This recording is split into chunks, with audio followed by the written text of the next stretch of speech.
Polytechnics, yes. Okay. Hello friends, a very good afternoon to you. We succeeded today in catching on sect the brand new chairman of the Academic Staff Union of Polytechnics, Engineer Abiye Aseminaso.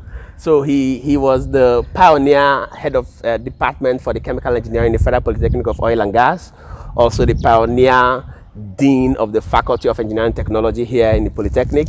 He has been a 3 times rector of the Federal Polytechnic of Oil and Gas, and today he was elected gladly as the chairman of ASUP.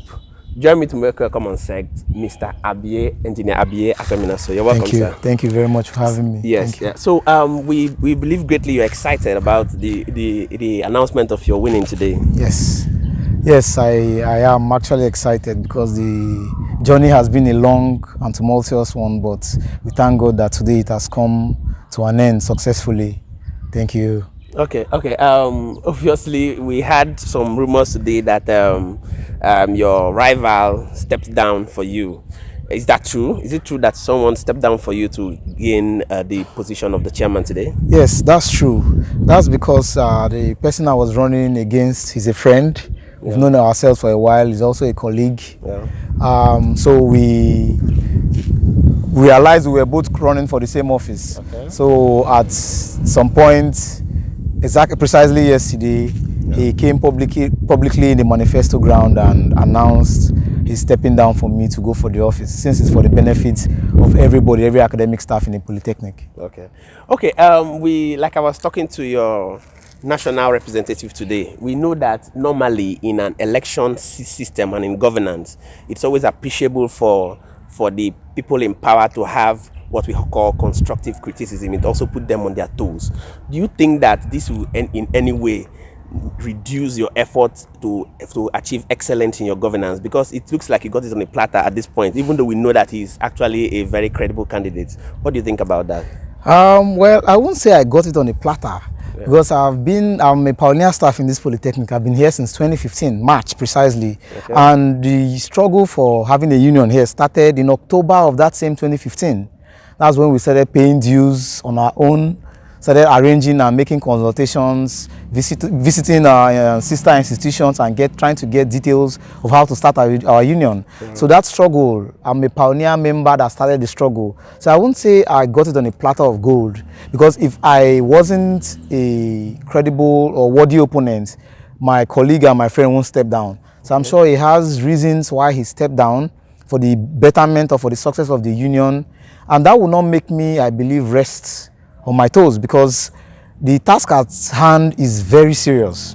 In fact, during my presentation, my acceptance speech today, I said my government is open to suggestions, corrections, and criticisms. So it's open for everybody, every member of staff, to come and air their views, because a win for us is a win. It will help the entire Polytechnic to succeed. So we are open to criticisms, to suggestions, and to corrections.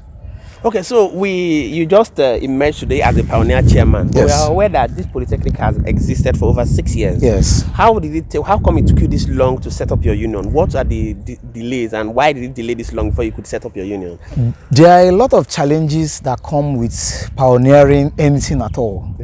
The institution itself is quite young, so it took time. There are certain requirements that need to be fulfilled for you to have an effective union running. You need to have a certain number of staff. You need to have academic activities ongoing. There are a lot of requirements that we needed to fulfill. So when we started the process, we knew that some of those processes could not be met at the time. So since then, we've been trying to achieve this. In 2018, we met some of those conditions, but it wasn't so successful at the time. But we kept pushing and kept fighting.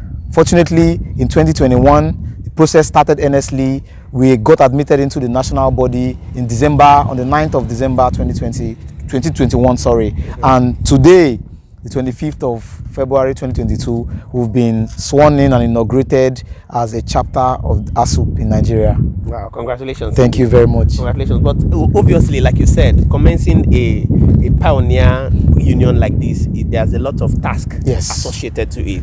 And we know that having experience in such offices will also help to minimize the the difficulties you would face. Yes. So would like to know, have you gotten an experience in unionism over the years, or this is your first time to become a union leader or to become a union member who is going to be fighting for the needs of his people?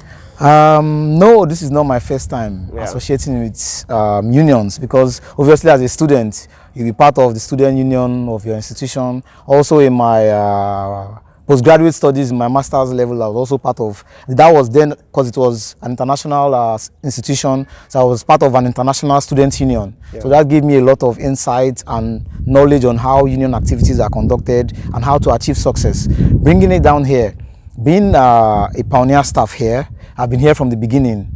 I was part of the 2 successful accreditation programs that gave us the programs we are running today in the Polytechnic. I was a pioneer HOD Chemical Engineering Technology Department. I was also the pioneer Dean School of Engineering Technology. So I'm a member of several other committees that involve fighting and protecting the rights of my colleagues.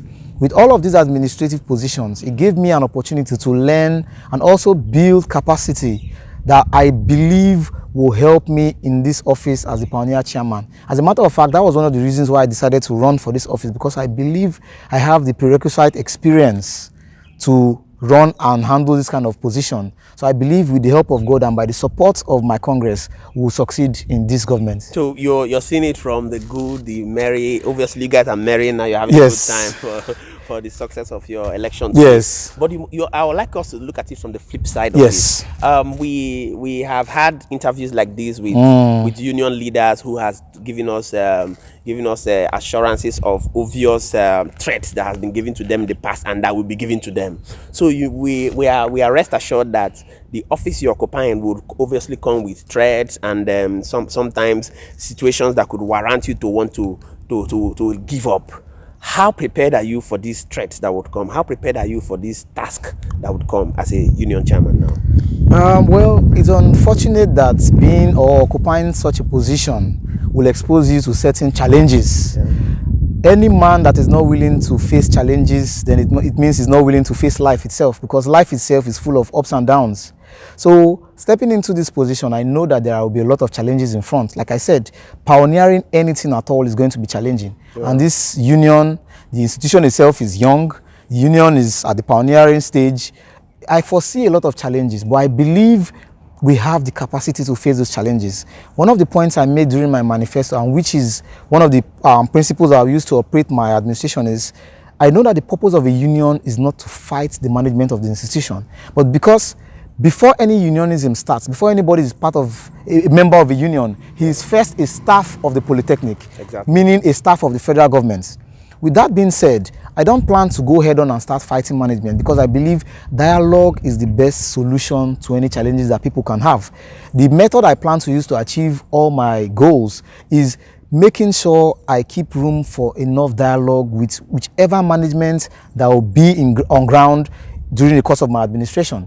Because as you're aware, the offices of the management of the institution are all tenured.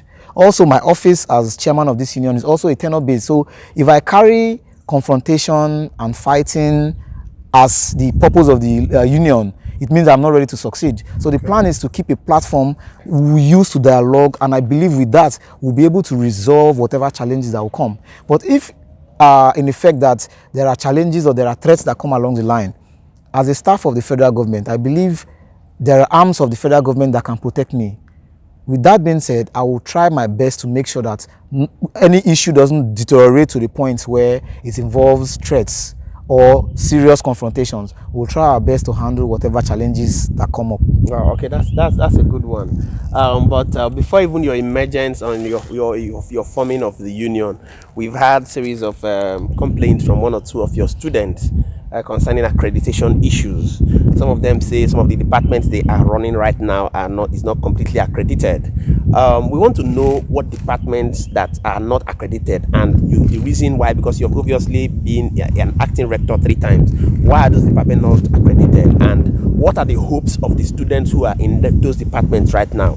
Thirdly, as a union chairman or as a union, what role would you play to ensure that these departments are accredited in due time? Okay, thank you very much. That's a very good question. Yeah.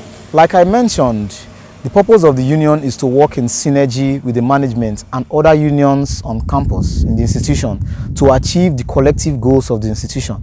With that being said, what as a union we intend to do, because we are a composition of academic staff from the library departments, to the technologists, to lecturers, what we intend to do is to work closely with the management to ensure that the human capital part of the accreditation exercise will be a success, lending our experiences and our time and resources to ensure that the accreditation exercises that will be coming up will be successful.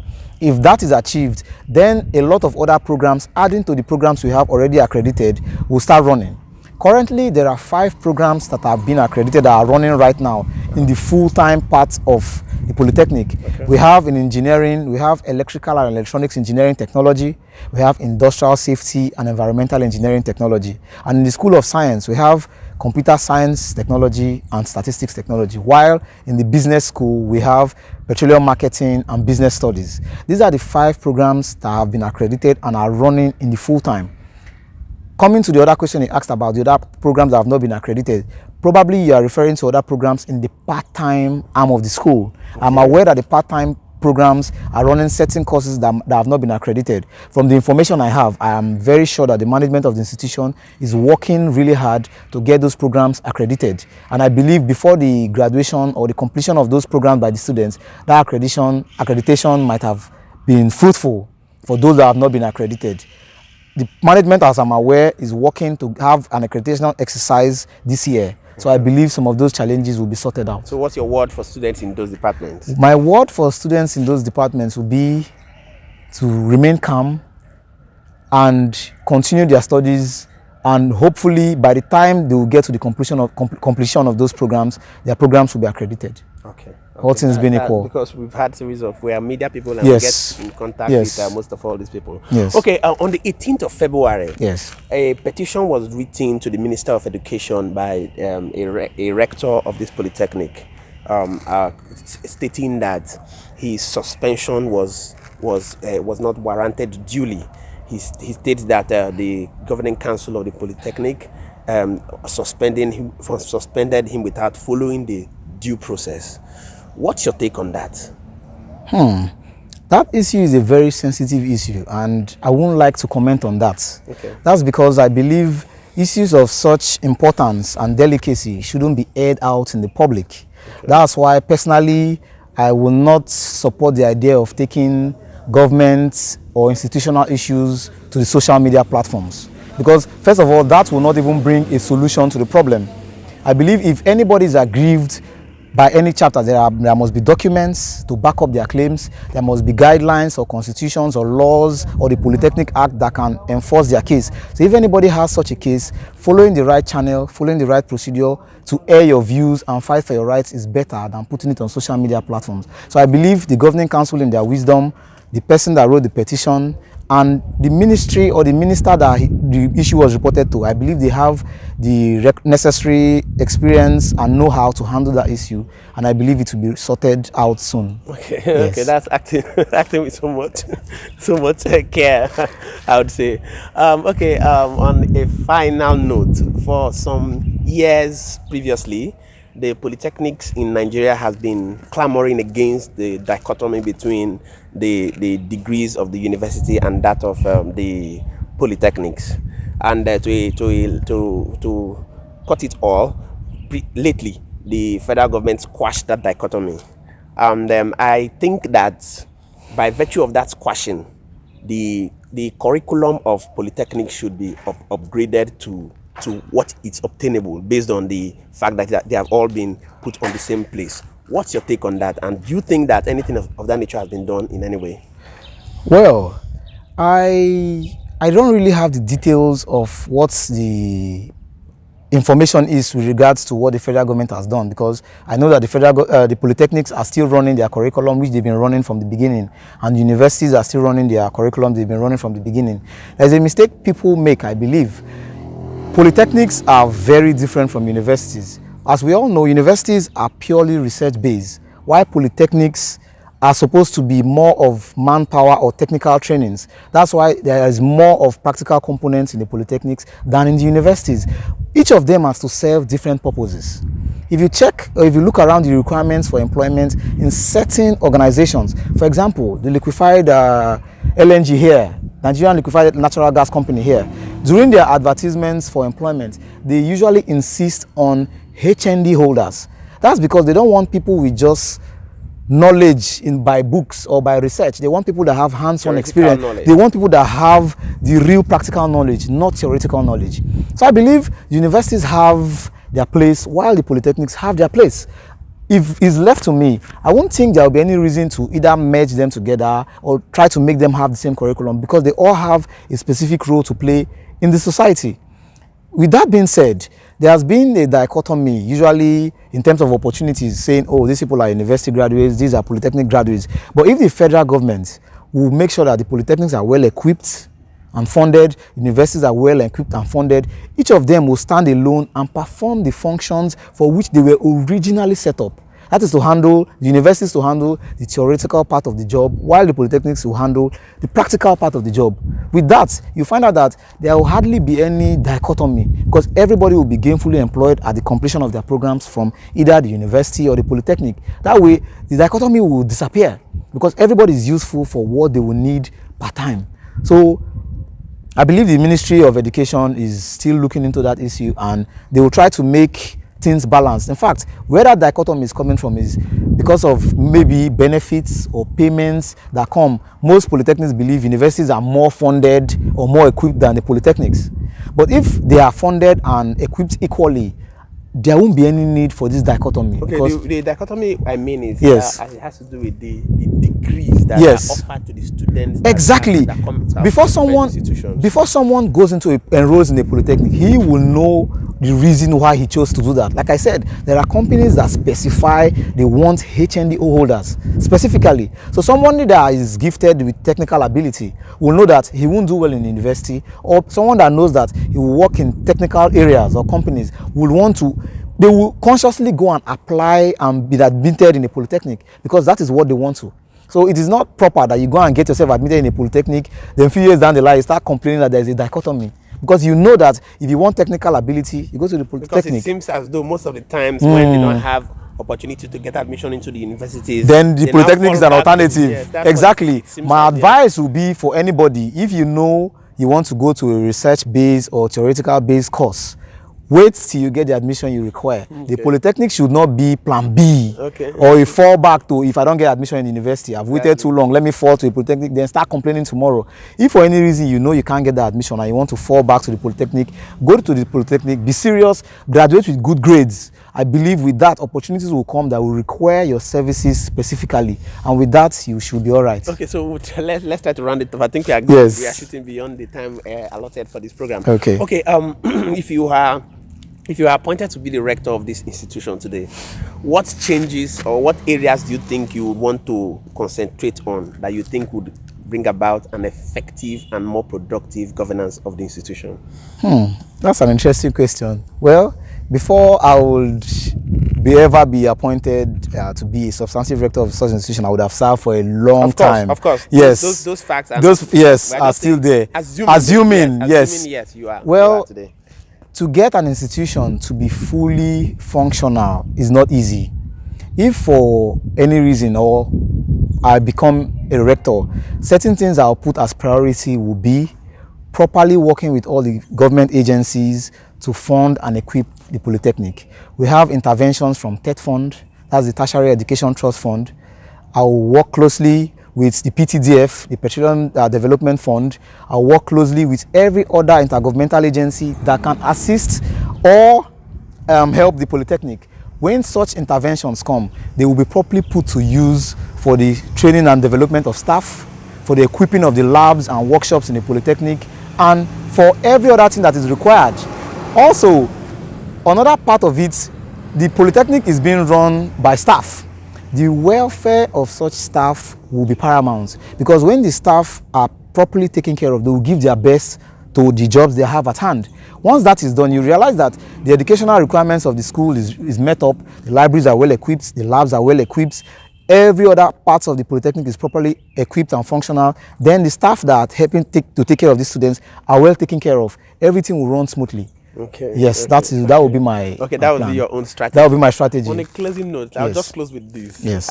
You have spoken so much, and we believe our viewers would obviously learn a lot from what you have said so far. But Think Tank TV is mainly an idea-based television, so we like to talk about real-life issues. But on a closing note, we'd like to find out from you, do you have any regrets in your life?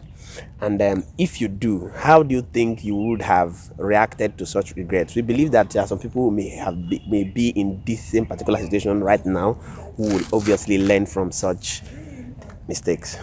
Well, as a man, I'm not someone that looks back a lot. I would not also want to say that have a lot of regrets. So there is no particular regret that stands out in my head. Okay. But what I will advise young people especially is just to be careful. As a human being, it is a must that you will face challenges, and at certain points certain decisions must be made. People should try to make the right decisions, seeking advice, getting encouragement, and taking decisions that they will not live to regret later. So personally, as a person, I wouldn't want to hold on to any regret I've made in the past. Congratulations, and thank you so much for being with us. Thank you so much. Thank you for having me. Yes, thank you. Thank you so much. Yeah, thank you.